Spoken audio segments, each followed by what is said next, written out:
Hello again. This is Lauren Mountain. I'm the director of the UWYV Venture Program at Mount Wachusett Community College. And we are here with our third and final interview highlight of one of our scholarship recipients. Today, I am spending time with Liv Wells, who is a graduating senior at Oakmont Regional High School in Ashburnham, Massachusetts. And she is unique in the sense that she is part of multiple ventures and the founder of two. And so we're excited to welcome her to the call. And let me unpin myself and welcome Olivia. Olivia, how are you doing today? Great, how are you?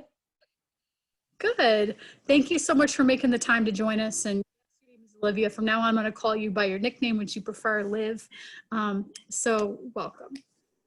So my first question for you is, can you tell us, like, how did your journey as a venture begin? So my freshman year, one of my brothers was the founder of Spartan Center. So that's when Youth Venture first came into my life. And from there, I just kept having these ideas. I was like, oh, I want to do this, I want to do that, I want to do this. And my brother kind of showed me, like, okay, you can do it. Like, there wasn't many obstacles for me to just get to the Youth Venture part. It was a part of Oakmont at that point. Like, I could just do it. So we started with the first Youth Venture, Pathway to Successful Health Development. That was my freshman year. My sophomore year, I joined Spartan Center once my brother had graduated, so I kind of took over that. And then my junior year, I was on the steering committee for A Push for Peace. Wow. And then you also help out some of your fellow students with their venture friends, right? Yep. So Friends Club started as just a group at Oakmont, and then they turned it into a youth venture. So I was part of that since my freshman year. Awesome. So can you tell the people that are listening what exactly is PTSD, or Pathways for Successful Development? So for Pathways to Successful Health Development, we create care packages. So we'll have a fundraiser, raise a bunch of money, and all that money, we buy kind of stress relieving items. So like silly putty and essential oils and coloring books, music. So anything that could help relieve the stress of someone who might be having a bad day. We have little happy jars that have happy daily quotes in them. So we make those care packages, then we send them off to mental health facilities and hospitals, and they distribute them to anyone who they think could benefit from them. That's awesome. And how many people do you think you've been able to help through that?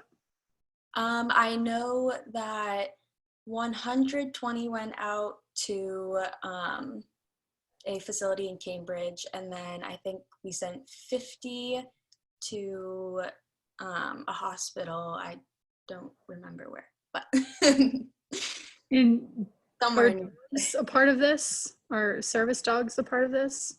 Yeah, so I mean, right now we kind of have the setback with the virus, but one of our newer ideas is to take, there's a company that takes shelter dogs and they put them through a test to see which ones have kind of the personality to be a good therapy dog, and then we help donate money to put those dogs through their training, and then they're passed on to an owner who needs them. So we think it's a really good way you're both saving the shelter dog, but you're also helping someone who needs it. That's awesome. And do you have pets yourself? I do. I have a dog and a cat. Awesome. Do they get along? Different houses, so it's good. It's good. We tried to combine ones and wasn't great, but. So tell us about Spartan Center. So your brother and a bunch of his friends started that and you took over. What is that like now? Yes. So obviously there's the pressure of, like, my brother and all of his friends did such a good job. Like, my freshman year is probably my favorite year because of that, because of the spirit at the football game. So taking it over, it was kind of like, all right, gotta keep it going, gotta keep the ball rolling. So what does Spartan Center do? Spartan Center, they raise money, and then with that money we buy props for games. So we'll say, hey, these are like 3 theme options. We'll put out a Twitter poll, and then the student body gets to choose what they want for the theme of the game to be. So once that's decided, say it's like camo, we'll go to Walmart and we'll buy bandanas and hats and face paint and all sorts of stuff. And then at the games, we'll be able to hand it out. So it creates a kind of sense of unity and morale in the fan section that gets to cheer on your football teams. And every time, like, sometimes there's a news article, I always love seeing when the players are interviewed and they're like, thank you for the fan section. Like, you guys help. Like, it helps when you guys are there cheering us on, looking up in the stands, everyone's wearing black. Like, it's just a cool thing to notice that you don't really know you're making a difference until one of the players points it out. Right. So a lot of students like joined in and started like wearing the props and coming to games, or what happened? Yeah, so it kind of started with my brother had his small group of friends, and they would bring the stuff to the games, and then eventually people would kind of kick it off with wearing their own stuff, and then we'd hand out to whoever maybe needed a little extra pep. But it originally was just my brother and his friends, and then I began trying to get a bigger group of people. So like more, we kind of wanted like the whole fan section was Spartan Center. Like Spartan Center wasn't this group of people who like got to sit in the front, who got to control the music. We didn't want that. We wanted like the fan section to be Spartan Center. So that was something kind of cool that really got a lot of people involved, and it was nice to see. Like, I think a lot of people had that thought of like, oh, they control the fan section, but it's like, no, we're all in this together. We're all here for the same purpose. Yeah. And one of the things I liked about this idea is that there wasn't necessarily a lot of fan support. Like there weren't a lot of students that were going to sports games before this, right? And it kind of became a thing and part of the Oakmont culture. Yeah, absolutely. So I think part of that was the themes and then the music. So like before it was like, oh, you go to a football game, you sit and watch, and now you can go to the football game and hang out with your friends, and music's playing. It's like a big dance party and everyone's dressed in fun stuff. Like it's like a party rather than just like a sitting there watching the game. Sometimes you don't even know what's going on. Like it doesn't matter. There's people who have come to the football games and they're like, I have no clue I don't know the first thing about football, but they just enjoy being there and having a good time. So really strengthens the community too. That's awesome. And your third venture that you helped out with is A Push for Peace. So A Push for Peace started with my AP Advanced Placement US History class, and we kind of were sitting there talking about like John F. Kennedy and peace relations with the US and other countries, and we kind of were like, all right, like, yeah, the US is peaceful with all these countries, but how can we show that? Like, how can we ourselves do something that kind of exemplifies that? So our teacher, Mr. Abishan, was a Peace Corps member, and he was like, hey guys, here's a way. So that kind of kickstarted our idea, and there's a Peace Corps website that lists all of the projects on there. So from there, we just kind of sift through them, see which ones we kind of think are like stand out the most. And then we hold a fundraiser and donate all the money to that project. And sometimes we even get to finish off, like they'll have a certain goal and we'll finish off their goal. So it's really cool to be like, there's your final big bulk of money and go do something good. So what kind of projects have you been able to help? So we built they built, but we helped build water sanitation centers. I can't remember which country exactly that was. We had a few kind of here and there, but I think that was one of the biggest ones that really stood out to us, because like we take water for granted every day, and like we don't have to worry about sanitizing it or anything like that. And once we kind of saw that and saw how that was an issue and a big issue, we were like, all right, let's help with that. And it was kind of cool because one of our volunteers was from Massachusetts, and she actually sent pictures back to us from that project. So it was cool to see it in pictures ourselves. That's awesome. And this is an entire class that's doing this team together. What's your role as a member of the team? So yeah, we have a class of 25 kids, and we just added we call them the baby AP, which is the A-push class from this year. So they'll take over when we're graduated. So right now we have like 50 kids, but I was on the steering committee, so I helped with the presentation during the panel, and then I'm also the treasurer. Which, by the way, I think you guys still hold the record for the most people ever presenting in a youth venture panel ever. Yeah, that was awesome because I think we really love to show that like we all were in it. Like it wasn't just the steering committee, like everyone got to answer a question, everyone got to have their voice. So like all 25 of you present the idea and or were part of the Q&A that followed. It was incredible. yeah, It was so cool. Yeah. So one of the things I know about you is that, and you're talking about it here, that you really have put a lot of thought into what happens after you and some of your friends are gone, what happens to these things that you've started. And I think you have a really strong talent for recruiting other people and thinking about sustainability. Can you talk about that a little bit? Yeah, so sustainability is also like obviously a huge thing because we don't want, like, we have these great ideas, you don't want them to fizzle out after.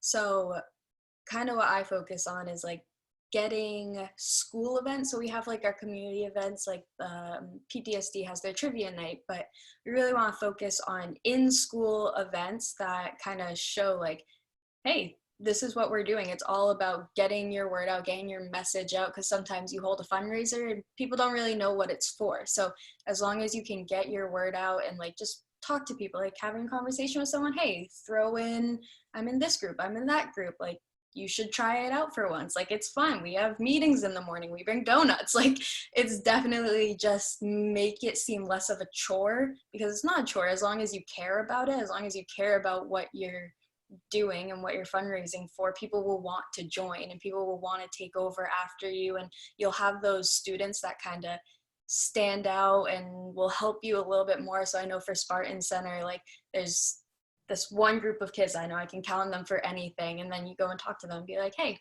you want to take it over next year? Is that something you're interested in? And like it's, you don't delegate because that just scares them off, but like, hey, president, co-president, like whatever you want. So that helps. And also like letting them know that you have all of this stuff written down. Like they're not going to go into it and not know like how to make a budget, how to do any of this, how to make your deposit. Like you have to write all your stuff down and give them like a step-by-step manual. So when you graduate, you can just be like, here you go. This is how you do it. This is how we did it. Add your ideas for the next group. Like that's my method. Yes. And that's awesome. And I think that that's really important, and it's not something that's easy to think about. And so the fact that you're spending so much time, I mean, I think that's why you've been successful in being able to grow. And I think you do have a really strong shot of the stuff you've created and built continuing on long after you're gone. I think that's awesome. So you and I have talked a little bit about the misperception that young people are just kids.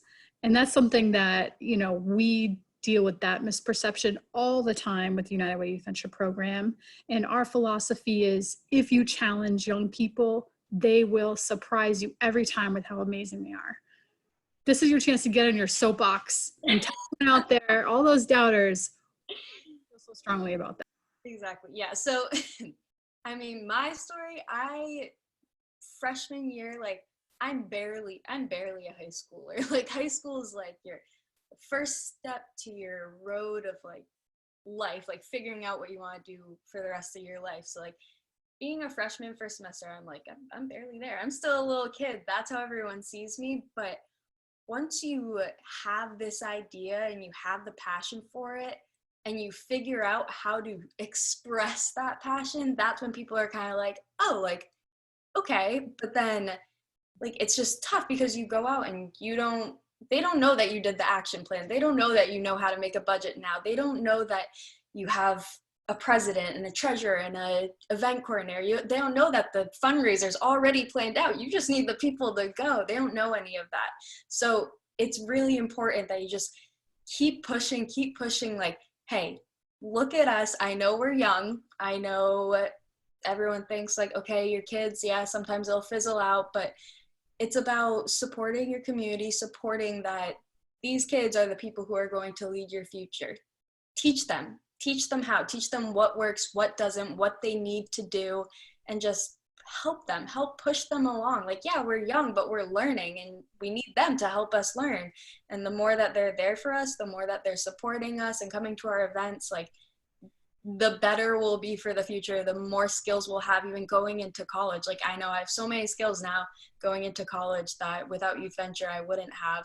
And that's also thanks to the community, because like public speaking, can't speak in front of the public if there's no public. Like, that's just so important for people to realize that like you're helping us if you support us, and by supporting us you can see what we really can do. Well, put a little faith in you, but also leave some room for mistakes to happen, because when you make a mistake and when you experience failure, that's when you grow. Exactly. Right? I encountered that yesterday. My my 7-year-old was begging me to hand wash the dishes. And my knee-jerk reaction was, heck no, there's gonna be water everywhere. So no. And I'm like, well, maybe she'll actually do a load of dishes for me. It's a request, but it was somewhere in the middle. We had one water catastrophe and the rest of the dishes got washed. So I guess that was a win, right? So talking about obstacles, can you share a couple setbacks that you experienced with the ventures you were leading, and how you overcame those? Yeah, so obviously with the whole aspect I just talked about, that's the biggest setback to starting anything young, is that people won't take you seriously, and you just gotta keep pushing it on them. Can you give a specific example? Is there something that specifically happened that you have in mind? I would just say, for nothing like person to person, but for social media, like, you can post anywhere, you can tell people follow, this is what we do, and they'll just kind of be like, just another account that's going to spam my feed. But like, once you start explaining it to them, they're like, okay, like, I want to see updates about that. So definitely one of our biggest was like gaining the community, gaining the support on social media, the followers, the likes, the retweets, the shares.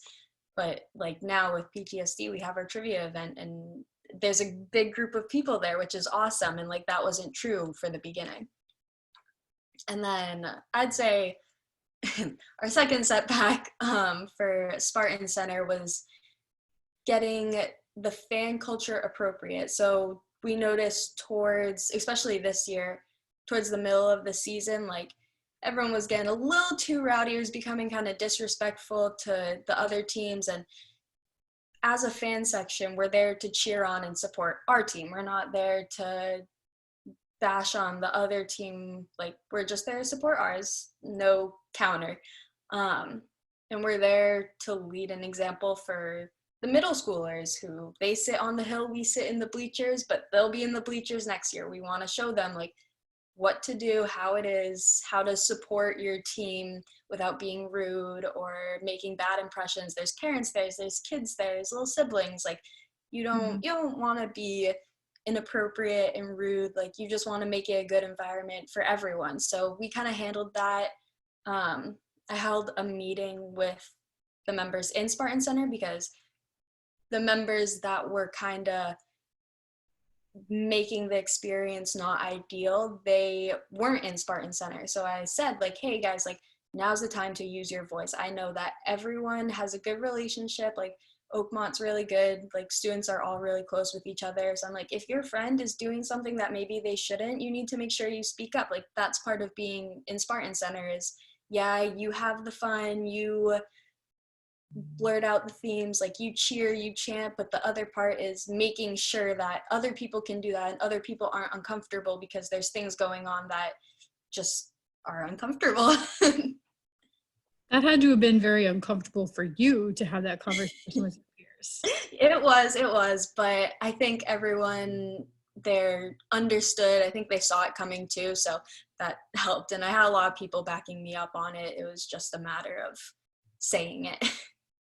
Do you feel like it made a difference? Do you feel like the focus is back to where it needs to be and it's positive and respectful again? Absolutely. So we were, after a few big incidents, the administration was considering having a resource officer stay with the fan section just to kind of keep everything under control. But we were able, after that meeting, to not even need it, because we held a game and everything went perfectly fine. Everything was back to normal. So that really made me proud, was that everyone got it together and we had so much fun that game. So That is awesome.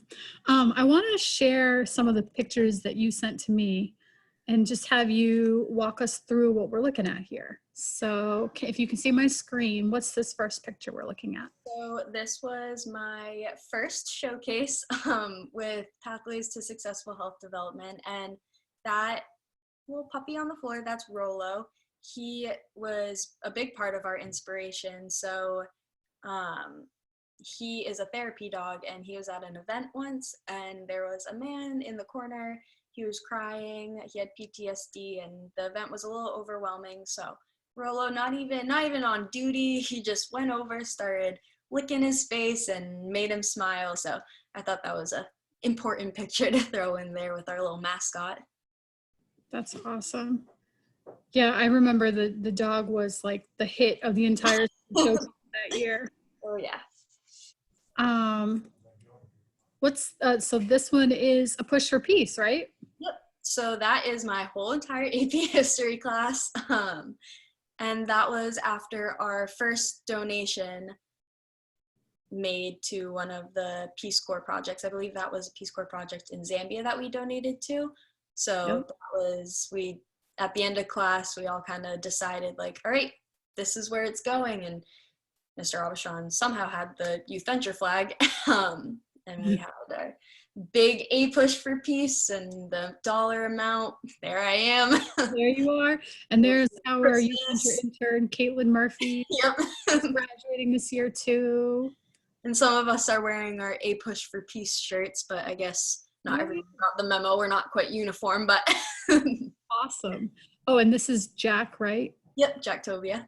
So I think we're going to have an interview with him here coming up that I think actually a fellow Oakmont student did with Jack. So that will be coming up on our social media feed soon too. What about, oh, what's this blackout picture? This would be one of our fan sections. So that's This look intimidating. I know. And the sky in the background, like, that's not edited or anything. It was just cool. So You guys bring the thunder with you to the game. exactly, yeah. So that would be our fan section. We have everyone there decked out in their black. We have face paint. So I love that. Home game, away game, like. That was the home game. Yep. Okay. Away game, we have a whiteout, which looks the same as that, but obviously at away games, your fan section is a little bit cramped because the other school kind of takes up more space than you, so it's funny to see us all smushed together in the other picture. But yeah, that one is our blackout game. I think a couple more. So what's this picture? So this is all of my favorite people, I like to say.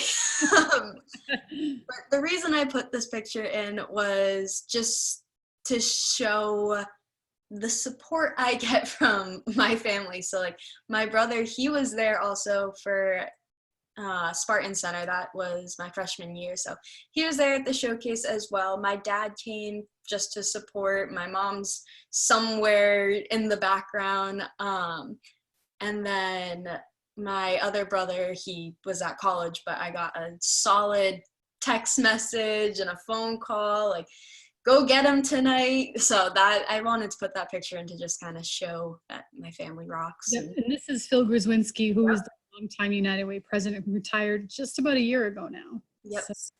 And he actually knew my dad beforehand. So this picture is kind of like my dad called me and my brother over and was like, hey, I have someone I want you guys to talk to. So that's awesome. And this one, oh my gosh, I love this picture. I love this. So I can provide a little bit of context for this. This is when, I think this was like spring 2017. A couple of us went with the United Way down to the International United Way Community Leadership Conference that took place in Orlando. And we are the largest United Way Youth Venture program in the world. And so we actually have also provided training for other United Ways across the country for how they can start up their own youth venture program. And we were at this conference to share with those United Ways how they could grow or launch their own youth venture program. And so we had the perfect poster children right here. Do you remember that? Oh, absolutely. So that's Sammy Quay. That's actually my brother's best friend. He was in Spartan Center as well. And I just remember Miss LeBlanc emailed us and she was like, hey, do you guys want a cardboard cutout of yourself? So we went down to the Oakmont studio and we took some pictures. She was like, here, put these shirts on. So it was super fun. It was super funny. We had our own little photo shoot. Sammy was like, oh. There you are, literally our youth venture poster children. Yep.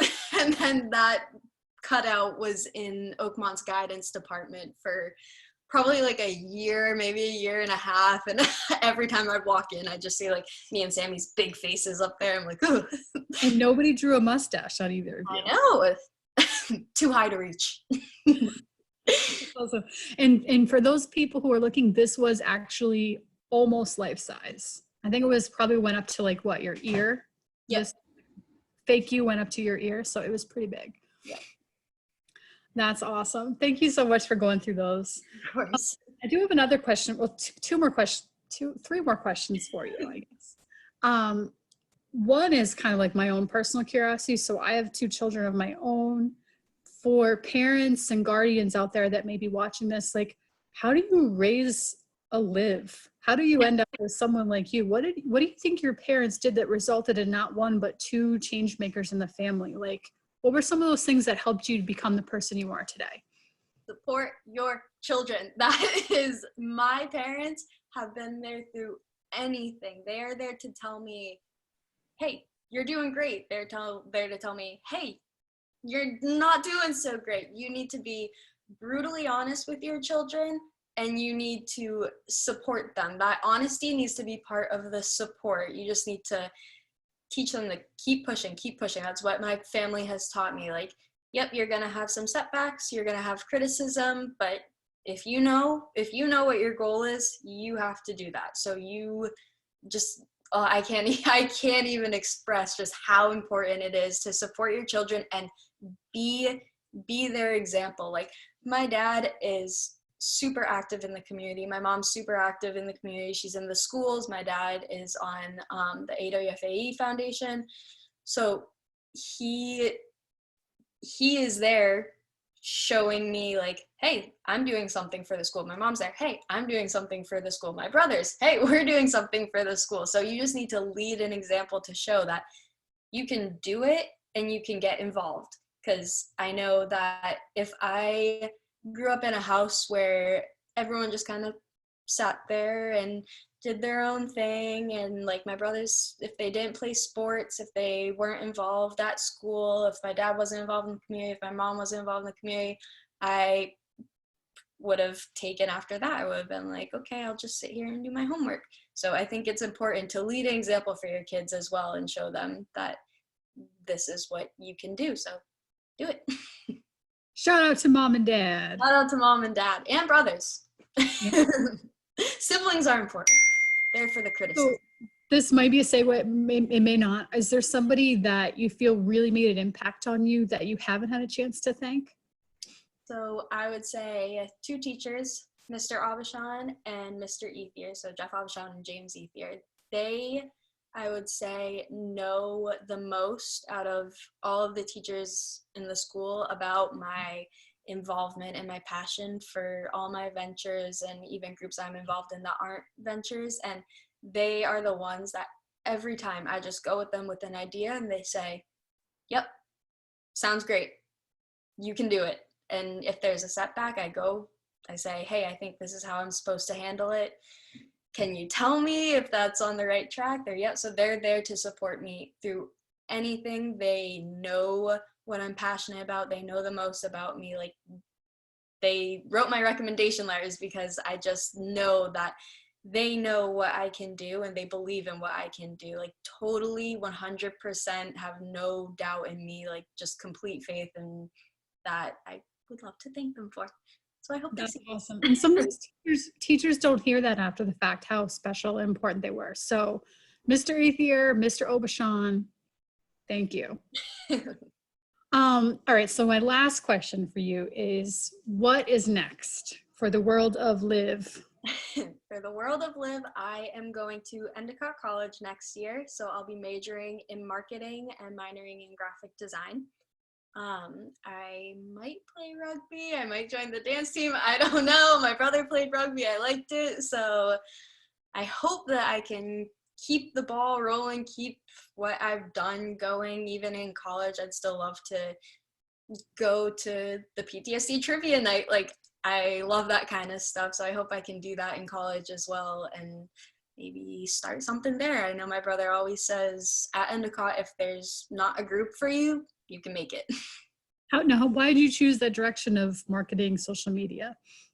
So that came partly from Youth Venture. So my dad works in marketing, so it kind of sparked my attention. But for most of like middle school, I wanted to go into occupational therapy, which I can still see myself going down later in the road. But my dad sparked my interest in marketing, and then with Youth Venture, I kind of realized like, oh, I like the business, I like the action plan, I like the budgeting, and my title for a lot of my ventures, like my freshman year, was event coordinator and social media manager. So I was like, oh, this is fun, like creating content, like getting people excited. Like I really liked that. So I was able to do an internship at Wachusett Brewery with their marketing team, and I was like, yep, solidified, that's what I want to do. So put my deposit in for Endicott, and that's where I'll be headed.